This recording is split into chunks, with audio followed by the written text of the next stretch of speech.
Hola, ¿cómo están? Bueno, mi nombre, buenos días para Argentina y buenas tardes para lo que es España y Europa. Soy Karina Fernández, soy profesora de psicología, fundadora del grupo Empodérate, Psicoescoliosis y Columna. Estamos en el programa de Psicosalud Interactiva por AEPSI, que es la Asociación Española de Psicología Sanitaria.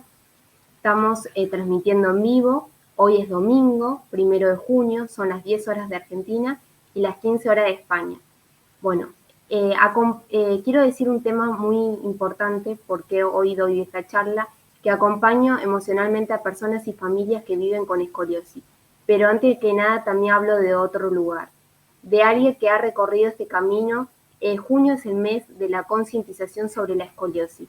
Y hablar de esta condición no es solo hablar de una columna desviada, es hablar de lo que sucede desde adentro hacia afuera, es hablar de la autoestima, es hablar del cuerpo que ya no se siente propio, es el espejo que devuelve una imagen distinta, la mirada de los otros, las rutinas que cambian y muchas veces el silencio.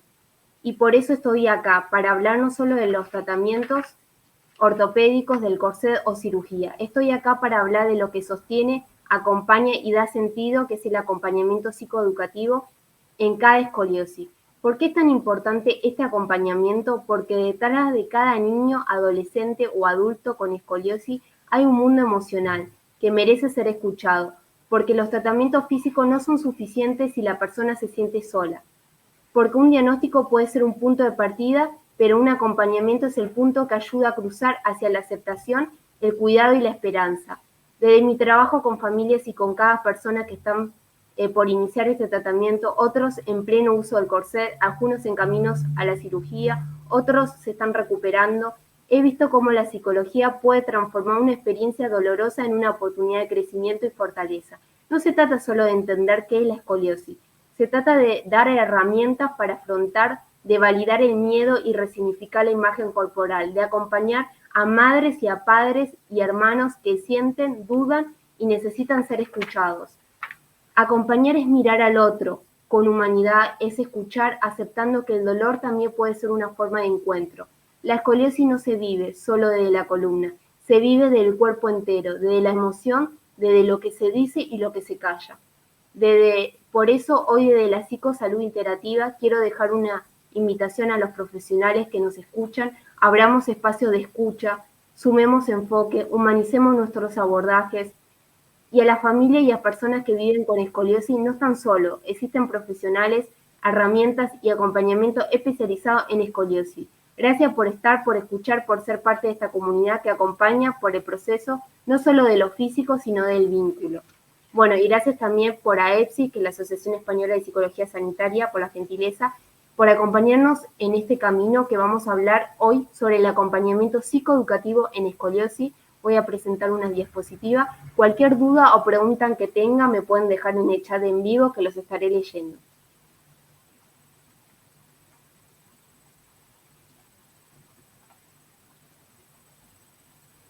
Bueno, a ver, voy a pasar la diapositiva, así que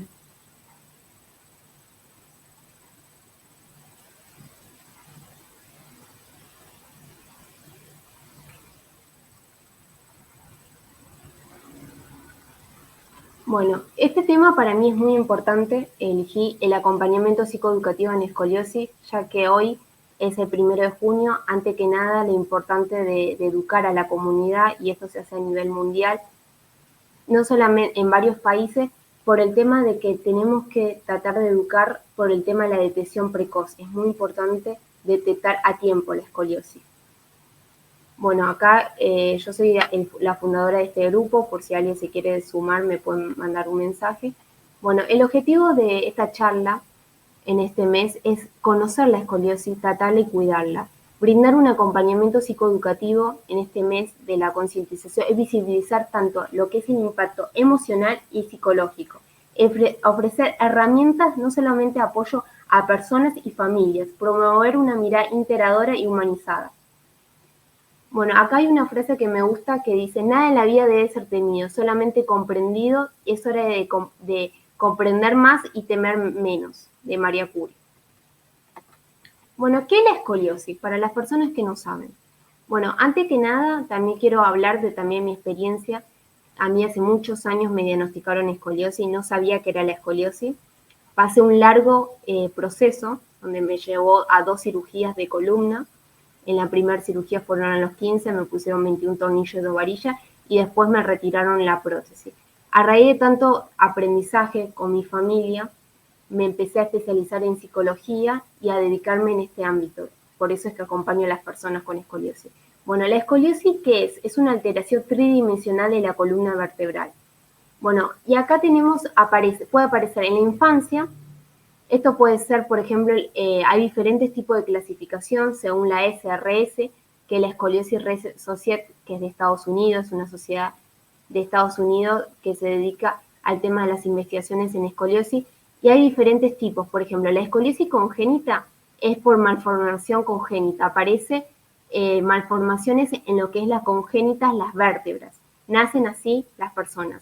Después tenemos la escoliosis idiopática, que esa puede aparecer en la adolescencia, cuando la persona empieza a crecer en su proceso de crecimiento. No se sabe todavía la causa, hay varias investigaciones que están investigando en la literatura científica si hay un componente genético o algo de la epigenética, se está investigando todo este tema.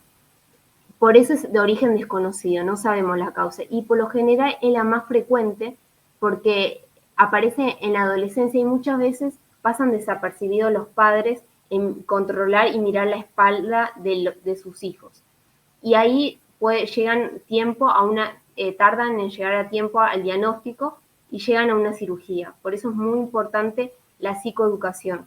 Y después está la neuromuscular, que bueno, altera lo que es las enfermedades neuromusculares, por lo general tiene una causa neurológica, que hay que tener en cuenta que estos diferentes tipos de escoliosis es diferente el protocolo y el manejo del abordaje psicológico. No es lo mismo que la congénita, que son los niños que pasan diferentes cirugías que acompañan el proceso de crecimiento hasta llegar a la adolescencia. Otra cosa es la escoliosis del adolescente, donde por lo general pasan desapercibidos y terminan en una cirugía, por eso es muy importante la detección precoz. Y otra cosa es la neuromuscular, que hay un componente neurológico, que el abordaje es totalmente diferente. Y después tenemos también la escoliosis sindrómica, que aparece por un síndrome, que puede ser Marfan, Prader-Willi, bueno, hay muchas patologías asociadas también que tienen que ver con eso. Y después también tenemos la escoliosis del adulto, que aparece en la vida de adulto por otras situaciones. Generalmente, bueno, la más frecuente por lo general aparece más en niñas que en varones. Y afecta no solamente la desviación física, que es la columna vertebral en forma S se desvía, y se mide por ángulo Cobb de curvatura, que eso lo miden los traumatólogos. Afecta no solamente la postura, la movilidad, también afecta todo lo que es la parte estética, la imagen corporal, la autoestima. Por eso es importante no solo la condición física de la persona con escoliosis, sino la parte emocional, psicológica y social, porque también afecta mucho los vínculos por todo el tema de la autoestima. Bueno, el diagnóstico. Es muy importante acá en el diagnóstico. ¿Quién puede detectar la presencia de una escoliosis en un niño? Primero, es la evaluación del ADAM, que se hace de los signos de la escoliosis, que tiene la escoliosis desnivelado, la división de la columna, las caderas desniveladas. Acá, ¿quién puede detectar? Y acá es muy importante. Bueno, un pediatra, es importante que en los controles de los niños revisen su columna. Los traumatólogos, es importante consultar con el traumatólogo especialista en columna, que se dedican a la escoliosis. Los médicos en revisiones escolares, en general se tiene que hacer los controles, sobre todo cuando terminan la primaria y pasan a la secundaria, en el proceso de la niñez a la adolescencia, que ahí es cuando pegan el estirón y pueden tener de 20, 30 grados a pasar a 40, 50 y ya después es progresiva la curvatura. Bueno, los profesores de educación física es muy importante que lo detecten. Los fisioterapeutas es muy importante. Los padres y otros miembros de la familia. Casualmente, mediante una radiografía realizada por otro motivo, pueden también llegar al diagnóstico de la escoliosis. Y acá puse algo muy importante, la detección precoz, que es importante detectar a tiempo para no llegar a una cirugía. Y hay muchos tratamientos como son los ejercicios específicos en escoliosis, el corset, es lo que abordan los fisioterapeutas especializados en escoliosis. Hay diferentes sociedades, como la SOSOR, que es una sociedad a nivel mundial de rehabilitación, que es el manejo de todo lo que es el tratamiento conservador, que es el tratamiento del corset y los ejercicios específicos que lo hace el fisioterapeuta especializado en escoliosis. Bueno, y acá quiero hablar del impacto psicológico. El impacto psicológico afecta mucho a las personas con escoliosis y a las familias. Primero, en las personas con escoliosis es la inseguridad corporal. Se sienten inseguros por su imagen corporal. La ansiedad que puede generar frente a un diagnóstico, el estrés por tantas consultas médicas, diferentes tratamientos como puede ser el corset, como puede ser el proceso de la cirugía, la angustia que genera porque esa columna se va desviando y cada vez puede ser progresivo. El aislamiento social, porque más en la adolescencia, que es cuando pegan el estirón y de repente están pasando no solamente por la etapa y la crisis vital de la adolescencia, sino por los diferentes duelos, como el duelo del cuerpo infantil al cuerpo adolescente. Después pasan la crisis de la identidad, que pasan por un duelo, el duelo de los padres porque pasan de la niñez a la adolescencia, y además esto sumarle la escoliosis. Después el dolor crónico, que en algunos casos, por lo general, la escoliosis no duele, pero en algunos casos les duele, les genera dolor. Su impacto en el estado anímico. Y puse el bullying porque es un gran problema que por lo general las personas dicen que pasa.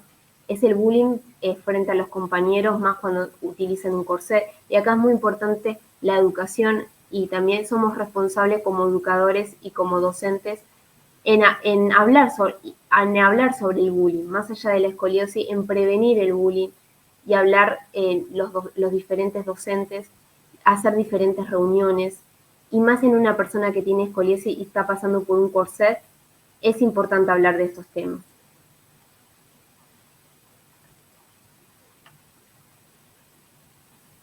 Bueno, y en familias hay miedo al diagnóstico. Por lo general, la culpa es una de las cosas más frecuentes en la familia, porque siempre dicen los padres, ¿cómo puede ser que no me di cuenta antes de esta columna?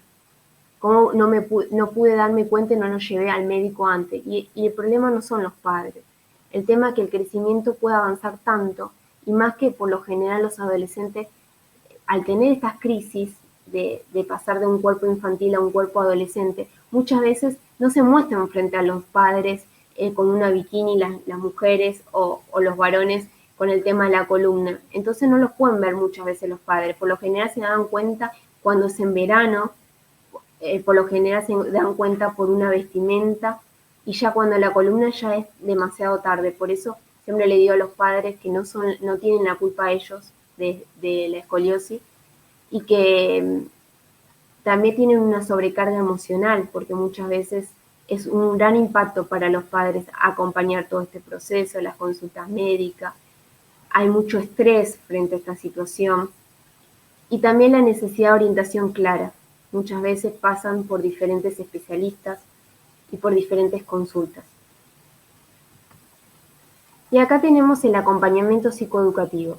Bueno, para el acompañamiento psicoeducativo es importante tener el espacio de la escucha activa. La información es importante, clara y adaptada. La promoción del autocuidado, el entrenamiento emocional y la resiliencia, el trabajar con las familias como una red de contención, eso es importante. Y acá hay que tener en cuenta que a la hora de ver una persona con escoliosis, lo importante de un psicólogo que tiene que hacer es una evaluación psicológica inicial. En esa evaluación psicológica inicial se hace una entrevista clínica, que es en donde el paciente hace sus antecedentes, cuál es su proceso. También se hace diferentes cuestionarios psicológicos como herramienta para estándar. Se hace la evaluación psicométrica del proceso de la escoliosis, y además también está la evaluación proyectiva. La evaluación proyectiva consiste en diferentes test de evaluación, como puede ser el HTP. El HTP es un test proyectivo, que es la casa, la figura humana y el árbol. En esta evaluación, en estos dibujos, se puede ver cómo el sujeto se percibe a sí mismo, su imagen corporal, frente a esta situación que le está pasando de la escoliosis. Y también se puede hacer también la familia cinética, que es la persona que dibuja su familia para ver su entorno, sus conflictos, qué es lo que le está pasando, porque muchas veces los adolescentes no pueden poner en palabra lo que les sucede esto de la escoliosis. Y muchas veces lo pueden proyectar mediante un dibujo, mediante una historia. Y bueno, y acá tenemos los diferentes enfoques psicológicos que se puede trabajar y educar también a la comunidad. Tenemos la terapia cognitivo-conductual. En la terapia cognitivo-conductual tenemos el afrontamiento del dolor, en algunos casos. Se puede trabajar la imagen corporal, la aceptación de ese cuerpo, la ansiedad que puede ocasionar. También es importante la educación en la salud. Según la Organización Mundial de la Salud, hay un artículo donde dice empoderar en salud, el empoderamiento en la salud. Es importante que los profesionales de la salud, ya sean médicos, traumatólogos, cirujanos, pediatras, fisioterapeutas y psicólogos, empoderen a las personas que están pasando una patología. En este caso de la escoliosis es importante enseñarles todo, qué es la escoliosis, cuáles son los diferentes tratamientos que existen, cuál es el pronóstico, todo esto es importante. Cuando más herramientas puedan dar los profesionales de la salud, más el paciente se puede empoderar y la familia, porque ya no van a tener 24 horas a un médico o un fisioterapeuta o a un psicólogo. Y es importante que las personas tengan esta adherencia al tratamiento, que puedan ser constantes, y esto también lo que va a bajar es el nivel de estrés y sobre todo los niveles de ansiedad. En la terapia cognitivo-conductual también se trabajan los sesgos, los pensamientos intrusivos, que son los pensamientos rumiantes que ellos piensan sobre lo que le está sucediendo y transformarlos en otros pensamientos, los comportamientos, porque no solamente hablamos de una triada y un círculo vicioso, el pensamiento, la conducta que afecta lo que sienten, los patrones y las emociones, cómo nos sentimos frente a la forma de pensar y actuar. La psicología humanista, que es otro enfoque que se puede trabajar con diferentes técnicas como la logoterapia, que trabaja el sentido, el propósito de Viktor Frankl, que la persona pueda más allá de la escoliosis encontrar un sentido a esta situación, un propósito, porque muchas veces frente a un diagnóstico es una pérdida, una crisis en donde las personas se preguntan ¿por qué a mí? ¿Por qué no a otras personas? Más sobre todo en la escoliosis idiopática, que de repente tienen una vida y de repente en la adolescencia descubren esto de la escoliosis. Lo mismo pasa el impacto en la familia. Y en la psicología humanista también se trabaja todo lo que es la aceptación, el sentido, la validación emocional.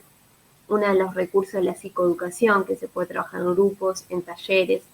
También la red de contención, de apoyo de los afectos, el factor social es un tema muy importante. La normalización, el empoderamiento. Bueno, y acá tenemos diferentes apoyos familiares que hay que tener en cuenta. ¿Cómo es la comunicación asertiva? En la comunicación asertiva tenemos, en el contexto familiar implica expresar pensamientos, sentimientos, la forma clara, respetuosa, promoviendo un entorno de confianza y entendimiento. La participación activa de los miembros de la familia en la vida cotidiana es importante para fortalecer los vínculos de los integrantes. Muchas veces es importante que los padres puedan acompañar en las consultas médicas, ambos padres, y que si una vez no pueda acompañar a la mamá, pueda acompañar al padre o un hermano o un familiar, porque muchas veces puede sobrecargar a uno de los padres y eso puede generar mucho estrés. La educación familiar es importante, las herramientas, las estrategias de los padres para mejorar este desarrollo emocional y social de los hijos, para enfrentar desafíos comunes a la crianza. Y acá tenemos otro enfoque, que es el psicoanálisis. En el psicoanálisis Bueno, lo que va a explorar el sujeto en un proceso terapéutico, en un proceso de análisis profundo, es trabajar el inconsciente. El psicoanálisis no solamente trabaja el pasado, sino también se trabaja el presente y todo lo que le está sucediendo.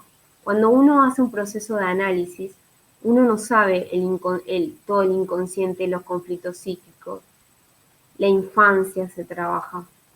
Por eso siempre le digo a los padres y a las personas que tengan escoliosis que prueben una sesión de análisis propio. No solamente la persona que tiene escoliosis, sino la familia. Es muy importante que ellos tengan su proceso de análisis, porque muchas de las cosas que nos pasan no conocemos. Y no solamente trabaja el inconsciente, sino también los conflictos psíquicos y simbólicos del cuerpo mismo. Está sucediendo en el psicoanálisis. Además, se busca comprender también el diagnóstico de la escoliosis, que puede impactar en el mundo interno de la persona y especialmente en esta etapa como es la adolescencia, donde el cuerpo y la imagen corporal son centrales en lo que es la identidad. En los conflictos psíquicos y simbolismo del cuerpo, el cuerpo encorvado o asimétrico puede tener una carga simbólica inconsciente. En el psicoanálisis lo que se indaga es el síntoma corporal. Puede expresar conflictos emocionales no elaborados. Es importante en el psicoanálisis el espacio de la palabra, poner en palabra todo lo que a la persona le sucede y la escucha flotante, que hace el análisis con la persona. Acá hablamos del vínculo de la transferencia que se tiene que generar entre el analista y el paciente. Se favorece un entorno donde el paciente pueda expresar sus miedos, sus ansiedades, la vergüenza que muchas veces presenta, la frustración respecto a ese cuerpo, los diferentes tratamientos, los tratamientos como puede ser el uso del corset, la cirugía, la subjetivación del tratamiento. Más que adaptarse pasivamente en un tratamiento médico, se busca que el sujeto le dé sentido a lo que le ocurre. Es como resignificar eso o elaborar eso que le sucede. Porque si no se elabora lo que sucede, después se puede volver a repetir en otro conflicto psíquico. Posicionándose de manera activa frente a su padecimiento. También es alojar a esa persona y esa familia con lo que le está sucediendo. Que esa persona no solo ponga en palabra lo que le sucede, sino pueda asociar por qué le está sucediendo eso. Tiene que ser un espacio de contención, un espacio de cuestionamiento, de hacerse preguntas, que muchas veces por ahí no se hace esas preguntas, y transformar en una reflexión, que esa persona se quede pensando para poder elaborar este proceso. El apoyo a la familia, el acompañamiento de los padres o cuidadores, ayudándoles a entender que los aspectos emocionales de la escoliosis y apoyar a ese adolescente sin sobreproteger ni minimizar su vivencia.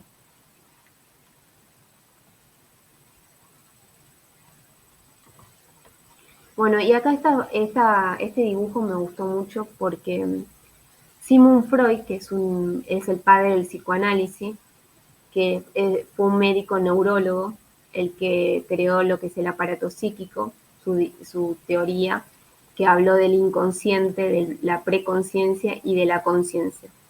Bueno, acá lo que conoces de ti es como la punta de un iceberg, lo que conoce de ti es lo poco que conocemos, lo poco que conocemos. Y lo que no conoces es mucho, que sería el inconsciente.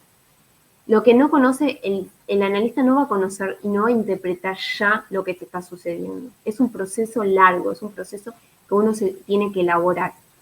Lo mismo la persona y la familia, las respuestas, las emociones, las etiquetas que muchas veces se pone frente a esta situación, las creencias, las herramientas, los patrones vaciados, los recursos, las necesidades, la parte social, cómo nos miran los otros. Esto influye un montón.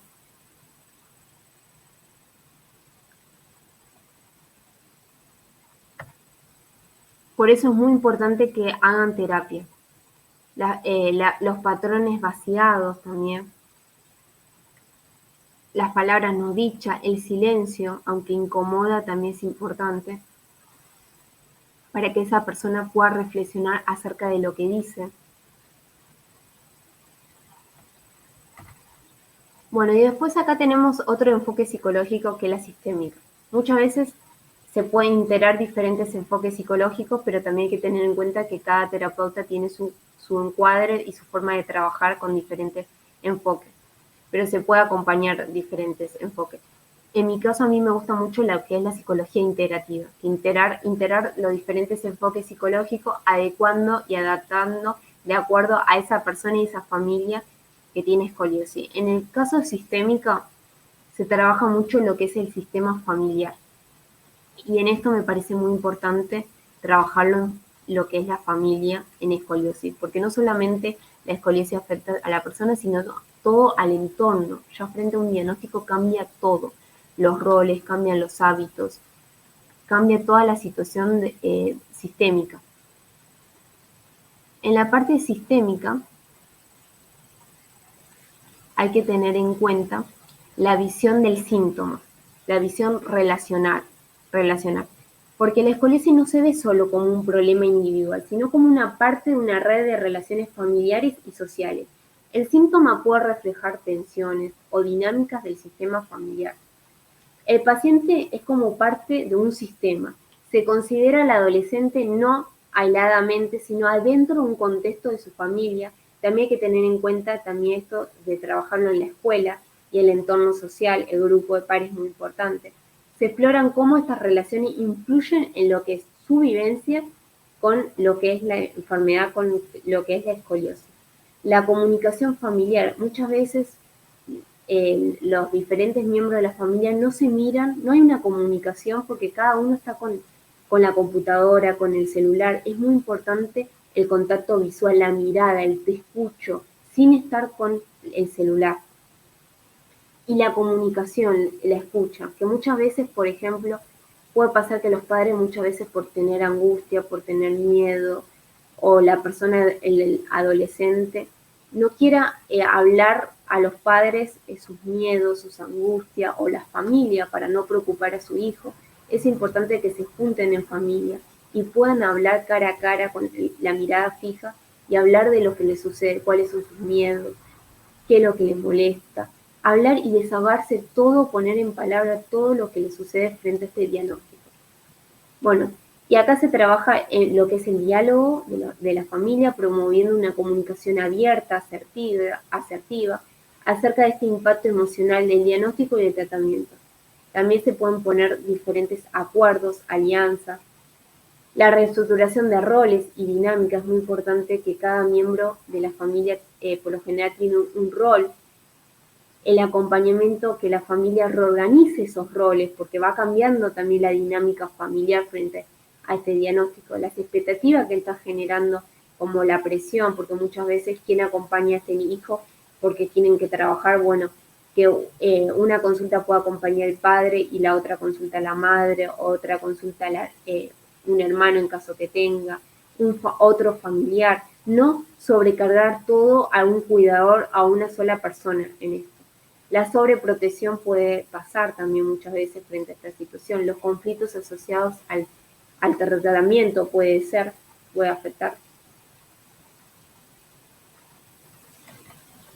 Y después tenemos el otro enfoque que es el humanista, de vuelta, que es centrado en la persona, su vivencia emocional, se promueve, bueno, lo que es la autoaceptación de esa situación, de ese diagnóstico, la empatía, la escucha activa, el acompañamiento emocional, el corsé, la cirugía, bueno, refuerza la autoestima, el sentido de la identidad, la resiliencia. Y después tenemos la neurociencia, que es otro enfoque también muy importante que se puede trabajar. Bueno, que acá que se considera los efectos del dolor, del estrés, cómo funciona el cerebro frente a esta situación. Tenemos que tener en cuenta que el cerebro adolescente recién madura a los 25 años, 22, 23, 25.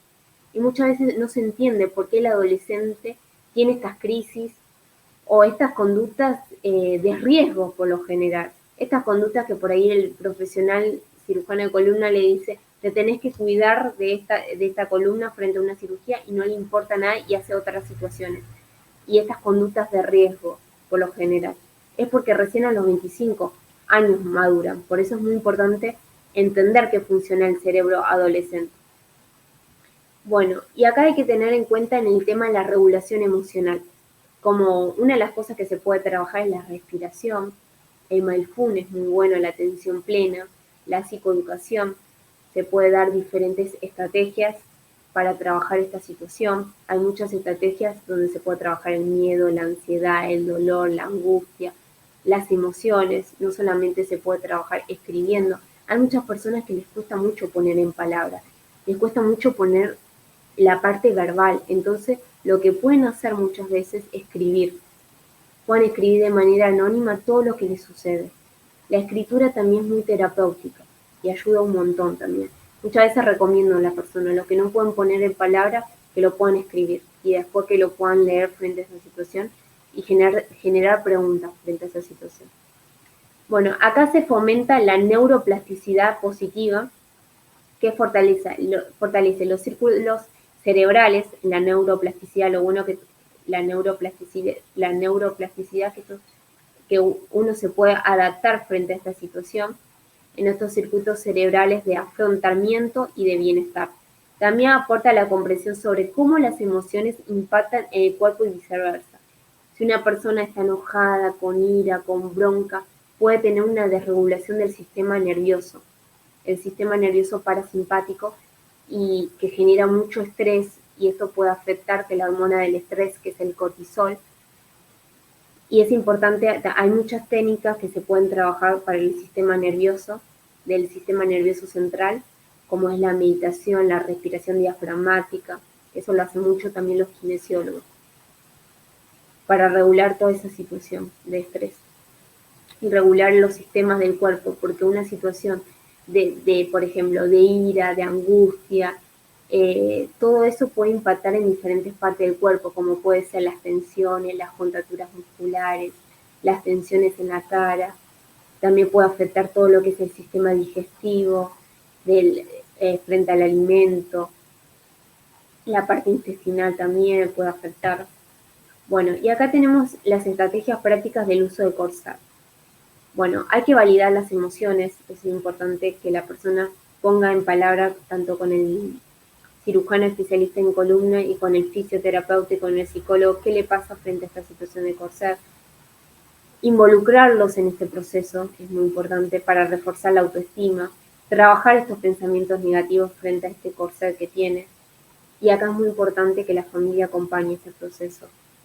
Pueden generar diferentes crisis y el rechazo por no aceptar este corsé. Hay que primero aceptar esta emoción, después tratar de intentar regular esta emoción y después transformarlo para poder tener adherencia y afrontar. El apoyo psicoeducativo, volvemos a decir, es muy importante, educar. Bueno, y acá es muy importante que los profesionales enseñen sobre este tema de corset. Hay mucha ropa que se pueda adaptar frente al corset. También es un buen momento para reforzar la autoestima, que pueden hacer cosas que le hagan sentir bien. La autoestima siempre hay que trabajarla. Durante todo el ciclo vital hay que trabajar la autoestima, porque siempre nos pasan diferentes situaciones y es muy importante que las personas más en niñas que les afecta el tema del uso corset, el tema de la vestimenta, la ropa, que puedan también ponerle un diseño a ese corset, un color que puedan elegir. Y acá es importante también que en caso de que usen el corsé y lo lleven al colegio, es importante que las autoridades del establecimiento estén enterados de esta situación, den una charla sobre qué es la escoliosis, y no solamente que den una charla, sino también la prevención del bullying y que les digan por qué esa persona, por qué ese niño o niña o adolescente tiene que usar ese corsé, para poder que los compañeros y el grupo de pares y los diferentes docentes puedan acompañar esto que le está sucediendo. Y bueno, y las intervenciones complementarias, que acá hablamos de los diferentes apoyos psicológicos y que la persona pueda consultar y tenga un proceso psicoterapéutico frente a esto que le sucede, que es el corset. Y bueno, acá tenemos lo que es la literatura científica. Tenemos acá lo que es la psicoprofilaxis clínica, me estaba olvidando. La psicoprofilaxis clínica y quirúrgica. Bueno, acá es acompañar todo el proceso en caso de que las personas estén pasando por una cirugía. En la psicoprofilaxis clínica y quirúrgica es muy importante explicar todo este tema y acompañar frente a una cirugía que puede pasar esa persona. Hay psicólogos especializados en la psicoprofilaxis clínica y quirúrgica. Se puede hacer mediante un video de cómo va a ser el proceso de una cirugía, porque muchas veces se tiene el miedo a la anestesia. Bueno, y además también es un acompañamiento psicológico, pero también hay que tener en cuenta que es preventivo. No solamente se brinda a niños y familias frente a los tratamientos médicos y clínicos. Su objetivo es preparar emocionalmente al paciente y a su entorno, reducir el estrés y mejorar esta adaptación que hay que tener en cuenta. También no solamente ayuda a y acompaña el diagnóstico, es un manejo del impacto emocional, el uso de corset, también como psicoprofilaxis clínica, la aceptación, la adherencia, la autoestima, el antes, el prequirúrgico, la parte quirúrgica y el postquirúrgico, la preparación psicoemocional del niño y la familia. Los objetivos de la psicoprofilaxis es brindar la información clara y comprensible de acuerdo a la edad que tenga ese niño, niña o adolescente o ese adulto también, porque muchas veces las cirugías también lo pasan en la vida adulta. Disminuir los miedos, las angustias, las fantasías negativas, acompañar esta expresión emocional, el miedo, el enojo, la vergüenza, favorecer esta experiencia médica para que en realidad no tenga una secuela traumática, para prevenir también el estrés postraumático, promover una colaboración activa de niños en su tratamiento. Bueno, hay diferentes estrategias como muñecos, dibujos, juegos. Hay juegos donde son terapéuticos, donde el niño pueda proyectar todo mediante el juego, todo lo que le está sucediendo frente a la cirugía, la presencia afectiva y física de los padres, validar. Todo esto es importante. Hacerse preguntas qué me van a hacer, por lo general es importante que todas estas consultas y estas preguntas lo hagan al especialista de columna ante una cirugía, que se puedan sacar todas las dudas. Bueno, brindar información clara y comprensible, disminuye el miedo, la angustia, bueno, y promover la colaboración activa del niño en su tratamiento, favorecer esta experiencia médica y obviamente que sea menos traumática. Bueno, y acá esto es otro punto muy importante, que es la intervención interdisciplinaria. No se puede trabajar en escoliosis solos. Yo sé que muchas veces el tema del recurso económico, que cada hospital tiene su protocolo, pero sé que cada vez ahora también hay muchos hospitales que trabajan en equipo, que hay programas en escoliosis, y hay un equipo que trabaja en conjunto. Y acá es muy importante el rol del traumatólogo o neurocirujano especialista en columna, el médico pediatra o médico clínico. Bueno, en algunos casos la consulta, los neumonólogos, porque la escoliosis en algunos casos afecta la parte respiratoria, en otros casos la parte también cardiológica, también médico fisiatra. Los enfermeros cumplen un rol muy importante en el cuidado de la persona con escoliosis y en acompañar todo este proceso si pasan un proceso de la cirugía. El fisioterapeuta es muy importante, no solamente en la prevención, el prequirúrgico, que la persona pueda ir antes de la cirugía a un fisioterapeuta y trabajar con ejercicios específicos en escoliosis, que cada vez hay más fisioterapeutas especializados en escoliosis y después en la rehabilitación posterior si tienen que pasar una cirugía. Pero más allá de las personas que pasan una cirugía, también están las personas que tienen un tratamiento conservador y toda su vida es importante que uno se mantenga bien la columna y tenga que hacer ejercicios específicos de la escoliosis.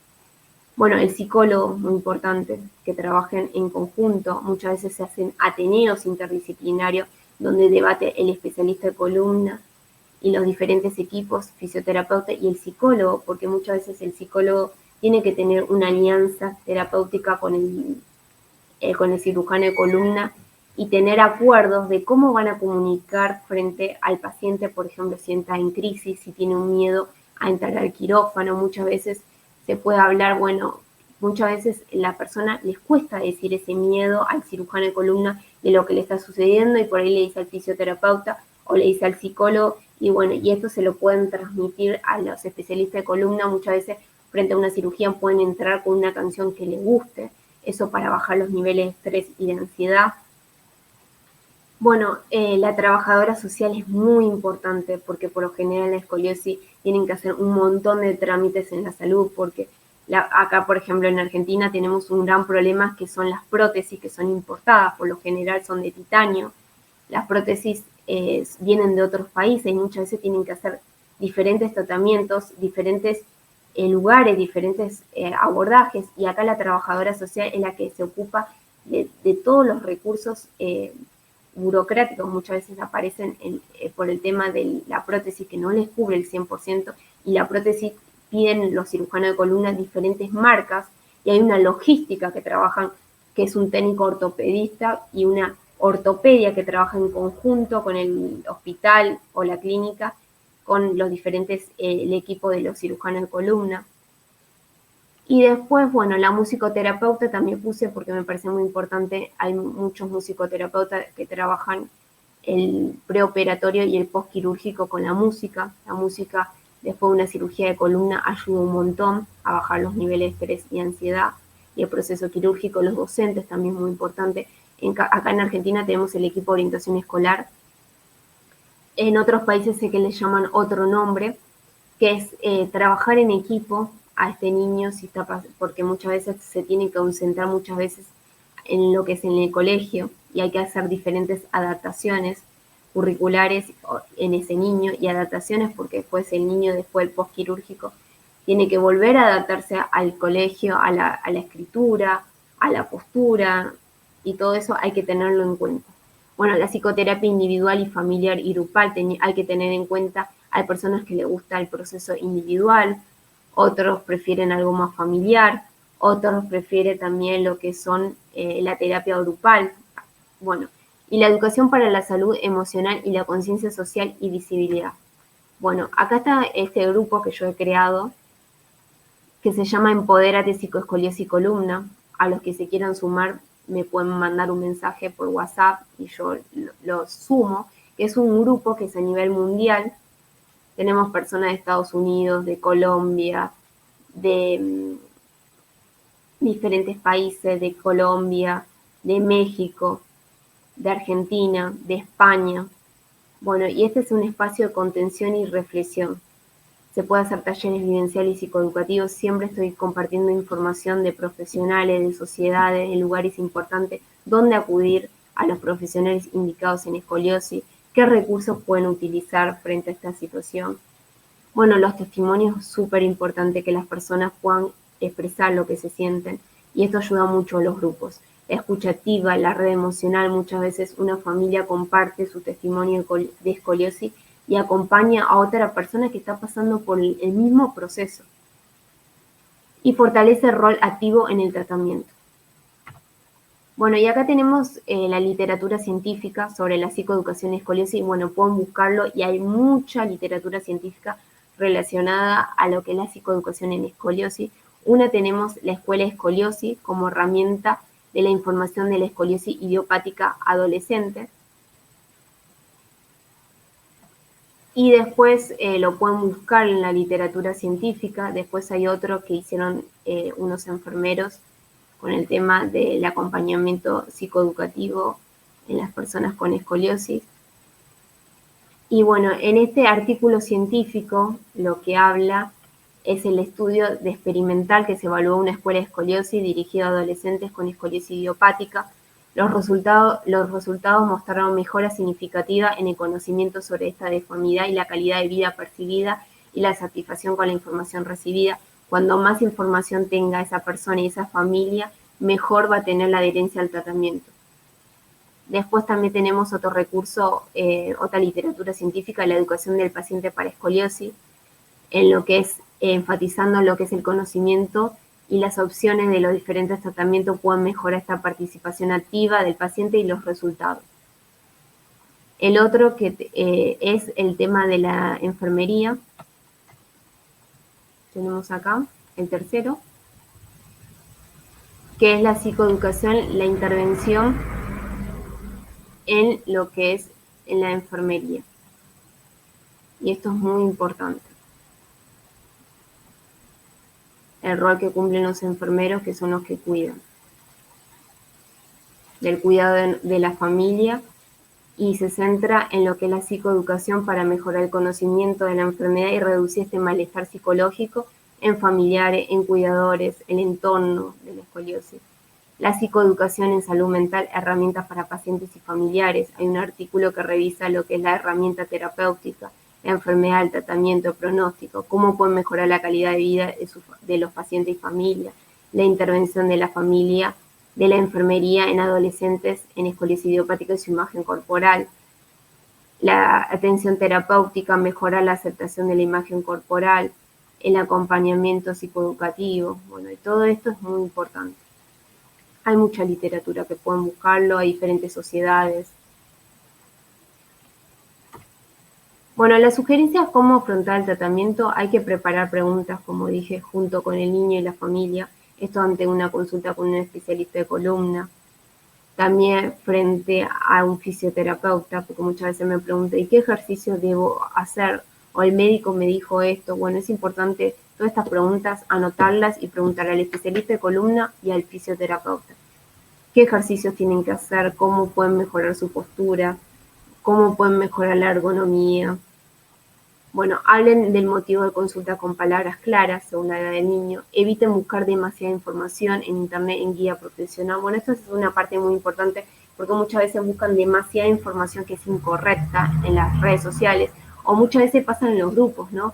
Por eso es muy importante tener en cuenta la clasificación de escoliosis. No es lo mismo una escoliosis idiopática adolescente que aparece en la adolescencia que una escoliosis congénita que pasan diferentes cirugías y el impacto y el manejo y el protocolo es totalmente diferente a una escoliosis idiopática o no lo mismo una escoliosis con un compromiso neurológico, con una escoliosis neuromuscular o de una alteración sindrómica, un origen sindrómico o tienen otras patologías asociadas y con movilidades que impactan con el tema de la escoliosis. Es totalmente diferente. Como siempre les aclaro en el grupo y a las personas con escoliosis, cada persona es diferente. Cada cuerpo es diferente, reacciona diferente, cada familia es diferente y cada persona. Y también tener en cuenta que hay que tener en cuenta que cada país tiene su protocolo y su forma de trabajar también. Y cada hospital tiene diferentes formas de abordar esta situación. Bueno, por eso es importante tener mucho cuidado en dónde buscan la información. Siempre busquen literatura científica y sociedades, como acá en Argentina tenemos la Sociedad Argentina de Columna, donde pueden buscar toda la cartilla y aparece bien ubicado todos los médicos certificados en cirugía de columna, están ubicados por provincia, por localidades. Después en España tenemos la JER, que es la Sociedad de Patología de Columna de Española, la JER. Después tenemos la SRS de Estados Unidos. Y después tenemos diferentes países que tienen sus sociedades especializadas en cirugía de columna y están avalados y especializados en cirugía de columna.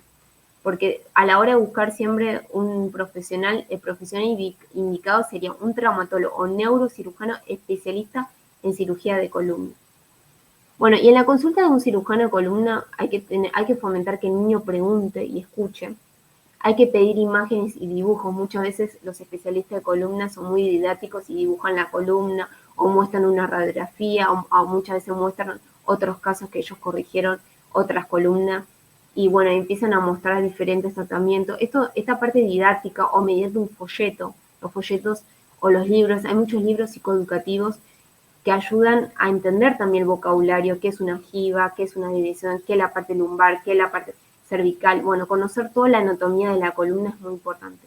Incluir al niño como protagonista y del tratamiento es muy importante. Siempre es importante la negociación, que haya un acuerdo entre la persona, el cirujano de columna y también con el fisioterapeuta y con el psicólogo frente a esta situación para que también haya una adherencia al tratamiento.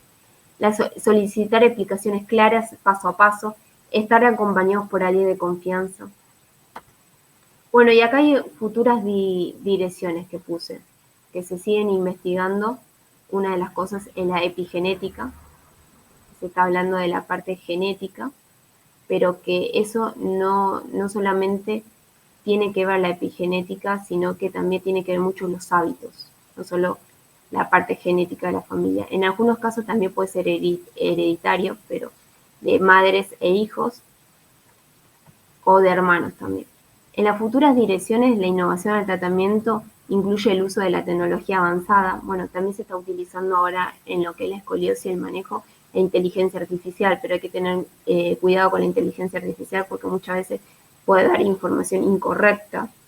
Hay que usarlo con mucho cuidado, al menos que busques en literatura científica bien acertado.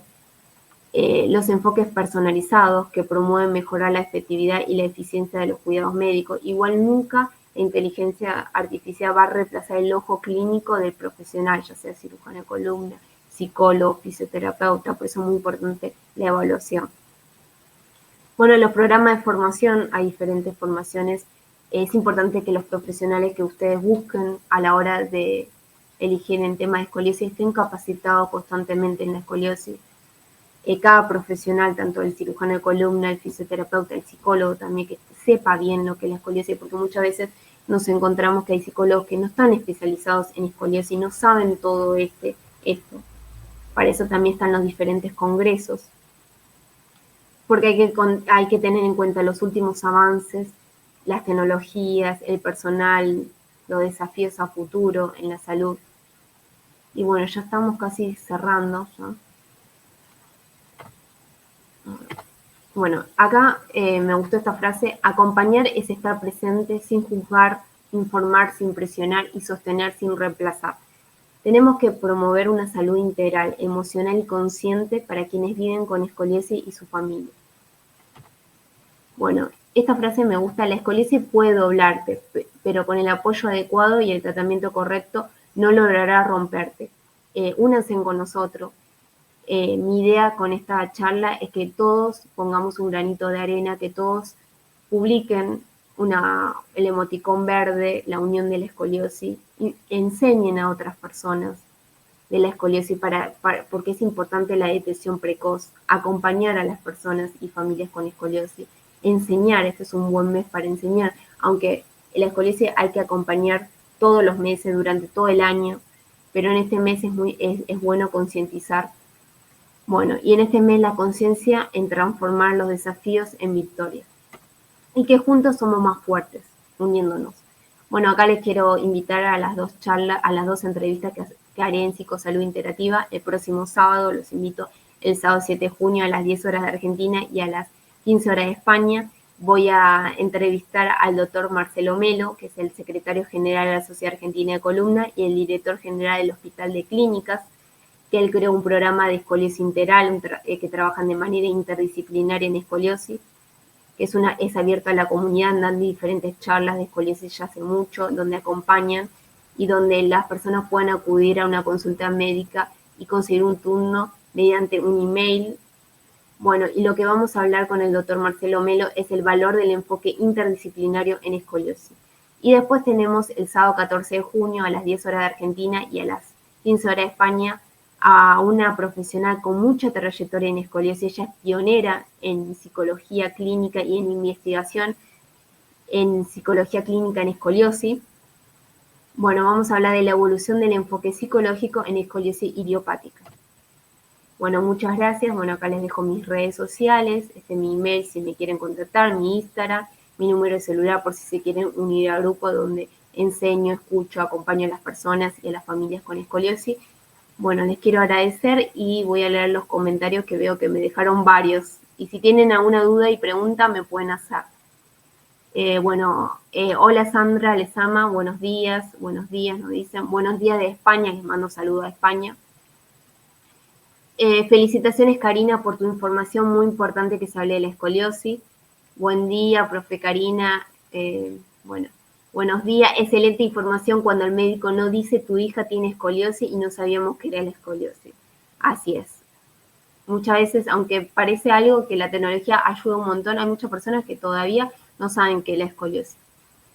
Y por eso es muy importante la información, para empoderarnos y para poder tener mejores herramientas para afrontar esta situación. Bueno, acá me mandan un mensaje que dice: qué bueno, profe Karina, cuántas estrategias para acompañar este proceso en la vida de quienes comparten esta problemática. Bueno, te mando un saludo, Verónica, es una colega, gracias por compartir. Actividad física adaptada, excelente disertación, profe Karina, bueno, gracias. Ojalá hubiera habido una charla como la tuya cuando era niño. Te mando un saludo a una médica que tiene escoliosis. Teniendo escoliosis congénita me faltó mucha contención psicoeducativa. Así, bueno, otra cosa también a tener en cuenta que la escoliosis congénita también hay que acompañar mucho el proceso porque por lo general, en general nacen con escoliosis y es un acompañamiento que hay que acompañar cada cirugía que ellos pasan, diferentes tratamientos, que son varios y muchas veces están a la deriva, por eso está bueno orientarlos a qué profesionales tienen que acudir frente a esta situación y siempre tener una red de profesionales que puedan contener esta situación. Tal cual, así es, en 2011 cuando se operó mi hija estábamos en oscuridad, no sabíamos por dónde ir. Sí, cuando uno pasa por este proceso, por este diagnóstico, pasan estas situaciones. Así que bueno, si no tienen más preguntas, ya. Eh, Bueno, les quiero agradecer por escucharme y sigamos promoviendo educación, sigamos promoviendo la educación comunitaria, la educación precoz. Y si tienen alguna duda o pregunta, me quieren contactar. Mi Instagram es prof.psicocarina. Mi número de celular ahí les dejé. No sé si en la presentación, bueno, les dejé el número. Me quieren contactar, pero yo con mi Instagram prof.psicocarina. Y bueno, los invito para las próximas charlas, las próximas entrevistas que voy a hacer con dos profesionales con mucha trayectoria en escoliosis. Y bueno, nos vemos en el próximo encuentro de Psicosalud Interactiva por AEPSI, que agradezco por su gentileza, por la Asociación Española de Psicología Sanitaria. Y bueno, no tengan dudas, si tienen alguna pregunta o duda, me pueden hacer. Bueno, les mando un abrazo fuerte. Saludos, chao.